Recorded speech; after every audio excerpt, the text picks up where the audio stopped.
Last class we have arrived at this derivation n is equal to 2d by lambda into v square by c square. If I substitute, I am expecting the fringe shift of 0.37, but no such fringe shift is observed practically. So this proves the Michelson-Morley experiment is failed, and this is known as the negative result of the Michelson-Morley experiment. Today I am continuing with this. Let me do one problem on this. Take this problem. Calculate the fringe shift in Michelson-Morley experiment if effective length of each part is 8 meter and velocity of earth is 3 into 10 power 4 meter per second and wavelength of light is 625 nanometer. Let me write what is given. I have to calculate the fringe shift. Therefore n is equal to question mark. The effective length of each part means from glass plate to mirror and again glass plate to mirror. That effective length is given. D is equal to 8 meter and velocity of earth is taken with the representation v. V is given as 3 into 10 power 4 meter per second. Lambda is 625 nanometer. Nano means you know the 10 power minus 9. So I am multiplying this with 10 power minus 9 meter. So everything is in SI units. Just I have to substitute that in the formula. You know what is n value? N value is 2d by lambda into v square by c square. So you know all the values, just substitute and simplify. You will get the final answer. So now my question is, what is the final answer? SI unit. See, there is no SI unit because here V is also velocity, C is also velocity, and this is also with square term, this is also with square term. So units of both the V and C get cancels. Here D is with meter, that is also distance. Lambda means wavelength, that is also length, it is also in meter.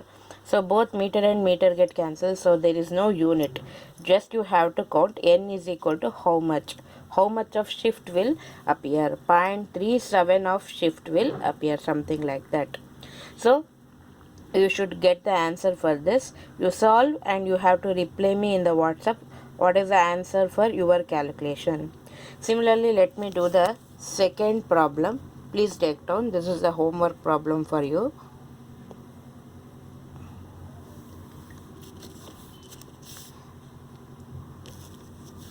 See, calculate the expected fringe shift in Michelson-Morley experiment if the distance of each part is 3 meter and light is of wavelength 6000 angstrom unit.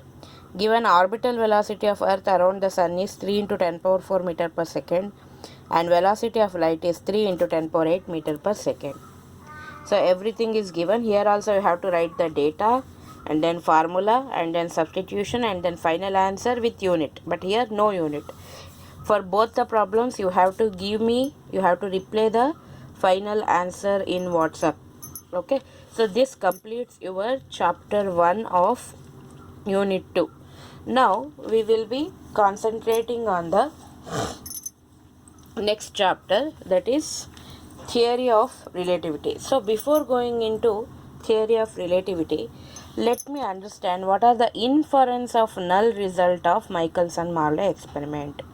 So many physicists try to explain why the Michelson-Morley experiment is failed, why it is happening so. So they try to explain, but most of the explanation is contradictory. If they want to explain in some matter that contradicts the other statement. Anyway, they could not explain properly why the Michelson-Morley experiment is failed. But Einstein is the one. From the failure of the Michelson-Morley experiment, he gave two wonderful statements. One is ether does not exist. There is no question of ether medium through which the light can pass through. That means ether medium does not exist. And speed of light is absolute constant. This is the most important statement. What do you mean by speed of light is absolute constant? Constant means you know that value is same. But absolute constant means in any frame of reference, that is in any frame of reference, the speed of light remains same, that is 3 into 10 power 8 meter per second. It is same for all observers irrespective of their state of motion. See, in any frame of reference means you have to understood that in a clear manner. You know this. See, for example, if you are in a train and this train is moving with the velocity 30 meter per second, okay, and your friend is in the platform. So according to your friend, your velocity is 30 meter per second, even though you are resting on a seat of the train. Okay, you are resting on a seat of train, but according to your friend, you are moving with the velocity 30 meter per second. See, for example, if you start moving inside the train with the velocity say 1 meter per second, you started walking with the velocity 1 meter per second. Then according to your friend, now your velocity is not 30, now your velocity is 31 meter per second. Okay, that means according to his frame, the velocity changes. Correct. But now imagine a case, you have to understand the Einstein's properly. You are sitting and in your hand you have a torch, you switched on the torch, so that light traveling forward direction with the velocity c. Correct, that is with respect to your friend. But what about you on your platform? Now you should not consider velocity of light in this direction, and since the train is moving in this direction, total you should not consider 30 plus c. Now you have to consider again c also. That means in any frame of reference, whether you are standing or you are moving inside the train, or you are also moving opposite to the velocity of train, or in the direction of train, whatever may be, when the light starts moving, that light velocity appears to be same for all the observers. This is the meaning of the second wonderful statement of Einstein, that is speed of light is absolute constant. That means its value never depends on the frame of reference. It is same for all the observers irrespective of their state of motion. So this is the most two important statement. They may ask you what are the inference of the negative result or the null result of the Michelson-Morley experiment. You have to take down this. Okay, next the concept of special theory of relativity came into existence, which is given by Einstein.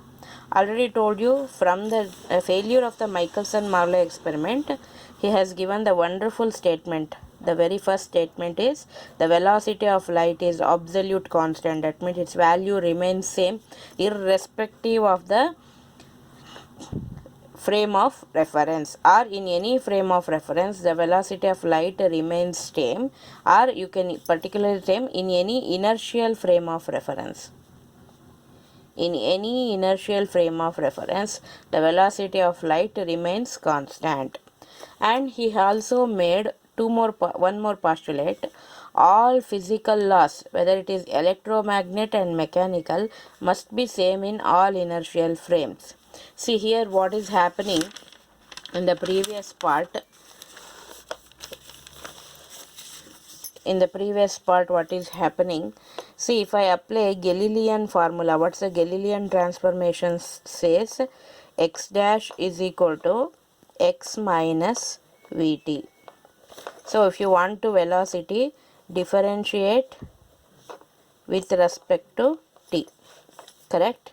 So then I will get dx dash by dt is equal to dx by dt minus v, because v is a constant velocity. Correct? Dx by dash by dt is known as u dash, that is equal to u minus v. So this is nothing but the concept of relative velocity. Correct? See, when the two objects are moving in the same direction, what you will take? VAB.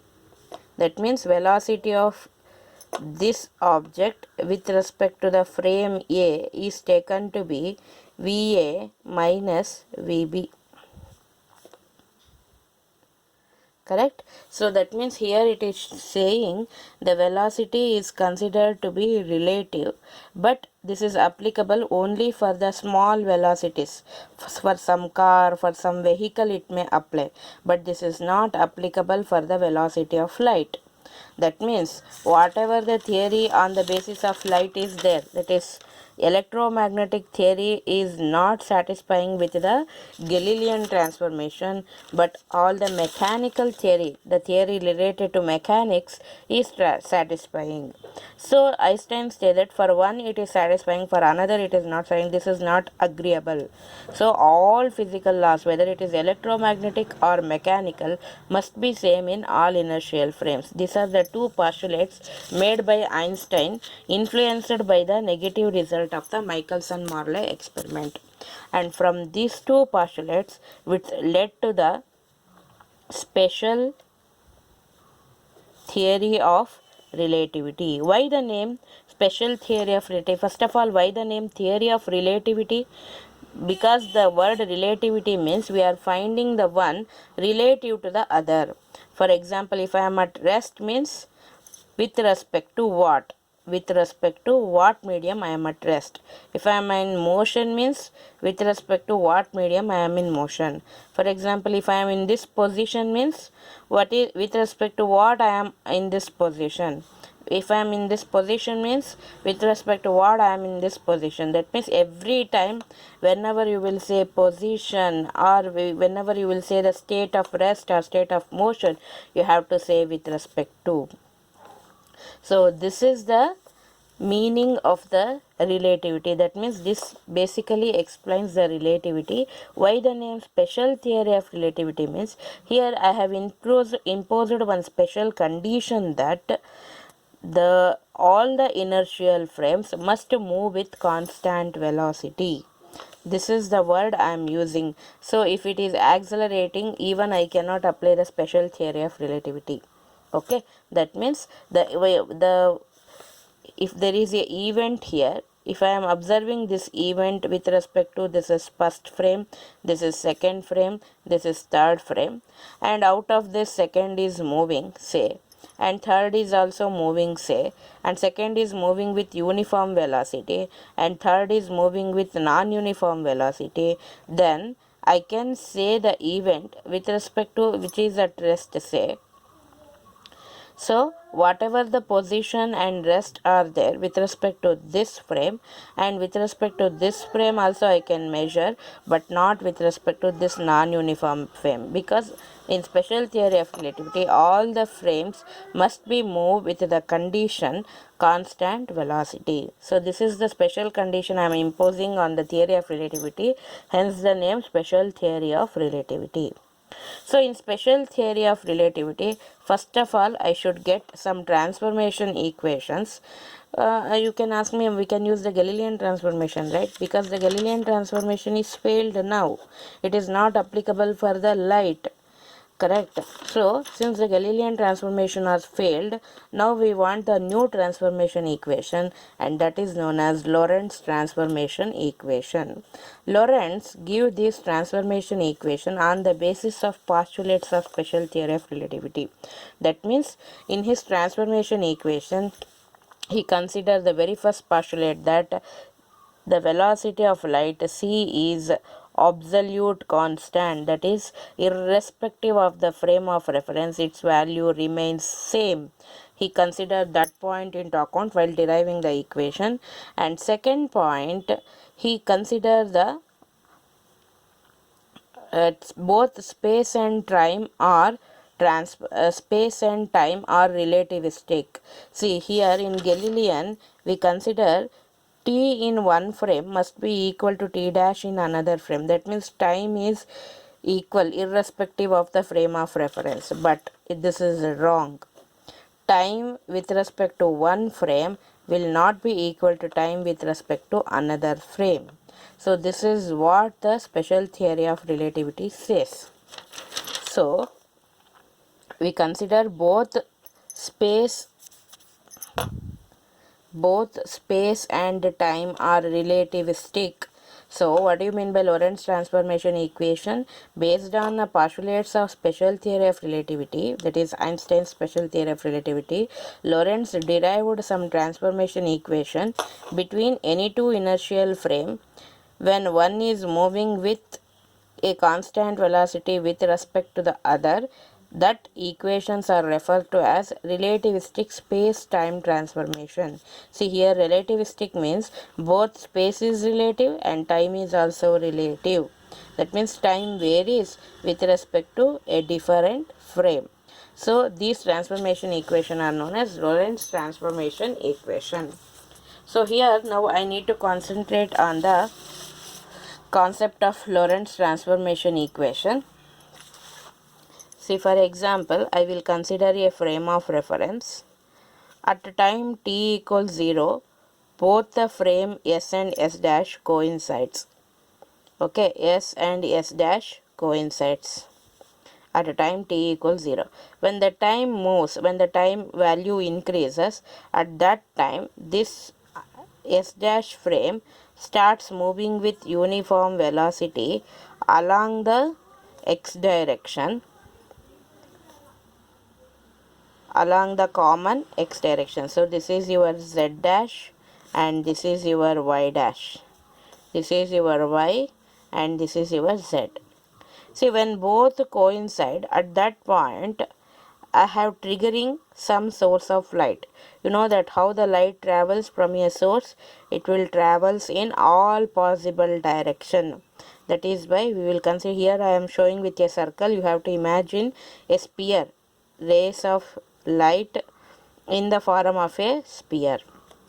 Okay, in all possible direction the light is start traveling when it is immediately switched on.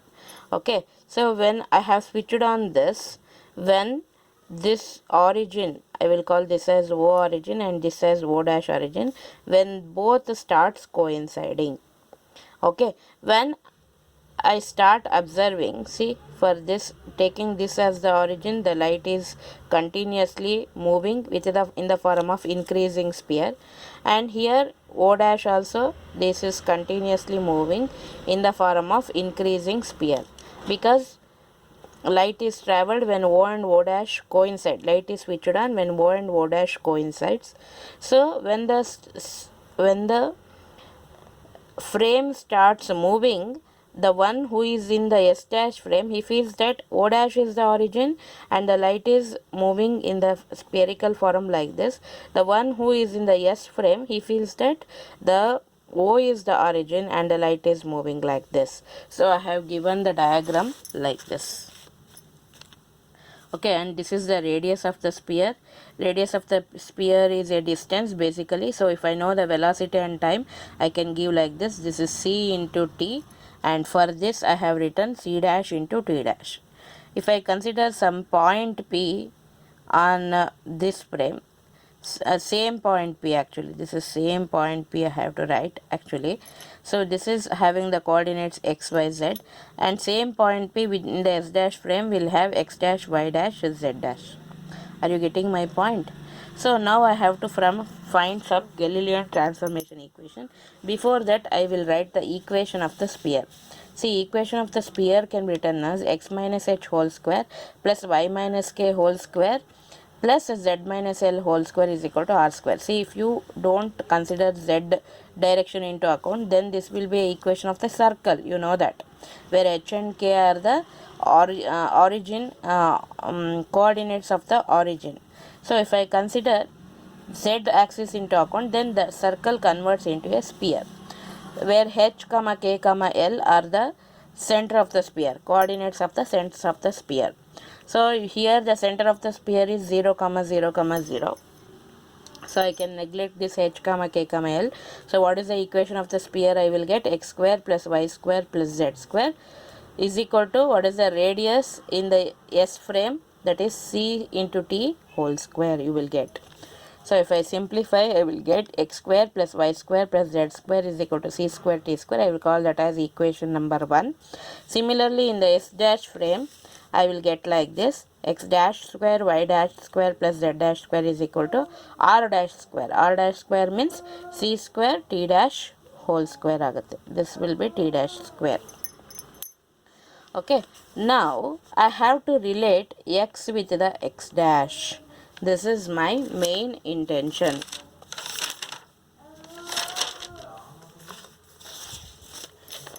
See, now both space and time are relative, therefore x dash must be a function of both x and t.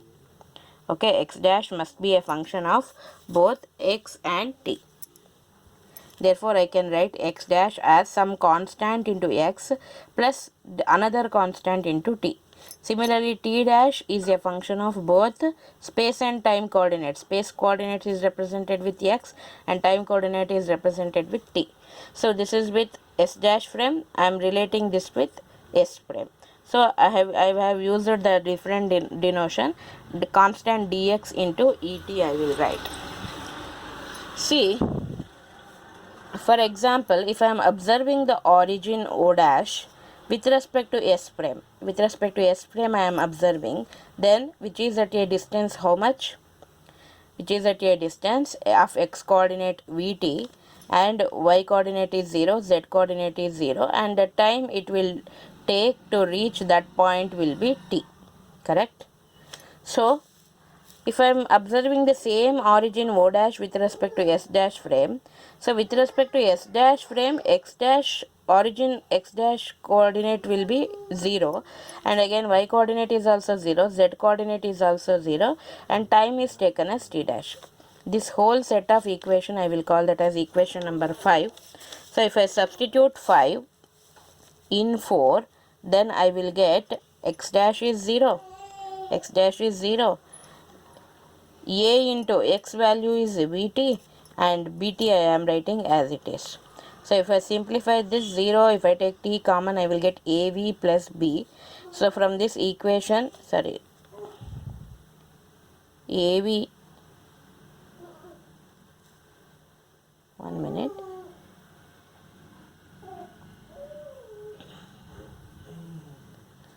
Okay, if I take t common, I can write Av plus B is equal to 0, or Av is equal to minus B. I can Av plus B is equal to 0. Sorry, this one. Either t must be 0 or Av plus B must be 0. T cannot be 0. Therefore, I can equate Av plus B to 0. So, if I simplify this, B value, I will get it as minus B. That means I have find the one constant value. Similarly, I have to find the another 3 constant value. So, if I substitute that constant value in the original equation, then I will get x dash as ax minus av into t. That is, if I take a common, I will get x minus vt. See, this is like your Galilean transformation only, but some additional constant term will come, that we have to find it out. Okay, and since the whole system is not moving along y axis and z axis, I can write y dash is equal to y and z dash is equal to z. Okay, similarly, I will retain t dash as it is. T dash is equal to dx plus e into t. So, I know the x dash value, I know the y dash, z dash and t dash value. If I substitute these square values in the equation number 2, that is equation number 2 is x dash square plus y dash square plus z dash square is equal to c square t dash square. If I substitute square that, then I will get x dash square means a into x minus vt whole square plus y dash square means y square plus z dash square means z square is equal to c square into t dash square means dx plus et whole square. So, if you simplify this, go through this simplify, I am writing a is as it is, a square as it is, and x minus vt whole square I have expanded by using a minus b whole square formula, and this is y square and this is z square, c square, and this is also I am expanding by using a plus b whole square formula.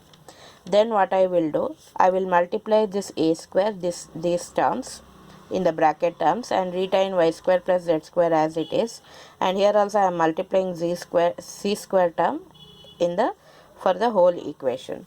Then what I will do, I will take all the x square term one side and y square term one side, z square term one side, and t square term one side, and one more term I will get which is having 2tx is equal to something into like this. Okay, if I compare this equation with equation 1, equation 1 is x square plus y square plus z square c square t. By comparing the coefficients, see here the coefficient of x square is 1. Here the coefficient of x square is this much. Correct? So y square and z square, here there also 1, here also 1, so no use. And here if I compare the coefficient of t square, then I will get this is your coefficient of t square. Here the coefficient of t square is equal to c square, so I have to equate this term to c square. And similarly there is no term 2tx, that means its coefficient must be equal to 0. So if I equate this, then I will get these three equations by comparing the coefficients with this equation and the equation 1. Then I will get like this: a square minus c square d square is equal to 1, that is equation number 1. C square de plus a square v is equal to 0, that is equation number 2. C square e square minus a square v square is equal to c square, that is equation number 3. There are three equations and I have to find the three unknowns. Which are all the unknowns? Basically I want the constant. Correct? So a is one constant, c is velocity of light, d is another constant, and I have to find d. E. Correct? I already found there are four constant are there: a, b, d, e. B is find already, so I have to find a, d, and e. Correct? So by solving these three simultaneous equations, see, I am leaving this for this is as a homework for you, and you have to solve and you have to include that in the derivation while writing the notes. This is the most important steps in your derivation. In your final examination you cannot find by solving and finding, you have to solve and find. This is I am leaving you as a homework, and if you solve this, you will finally get a value which is equal to e value, that is 1 by square root of 1 minus v square by c square, and d value as minus v by c square into root of 1 minus v square by c square.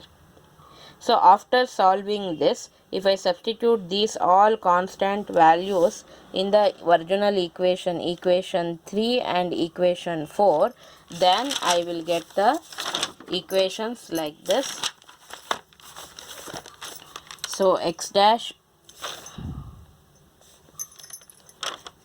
is 1 minus v square by c square into x minus vt, y dash is y as it is, z dash is z that is because there is no movement along y and z, and t dash will be minus v by c square into root of 1 minus v square by c square into x plus 1 by square root of 1 minus v square by c square into t.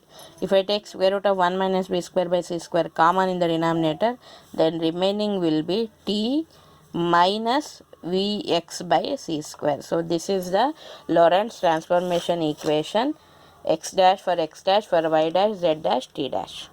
So if you want the inverse Lorentz transformation equation, wherever x is there in the above equation, replace that with x dash, y with y dash, z with z dash, t with t dash, and v with minus v. Why v with minus v?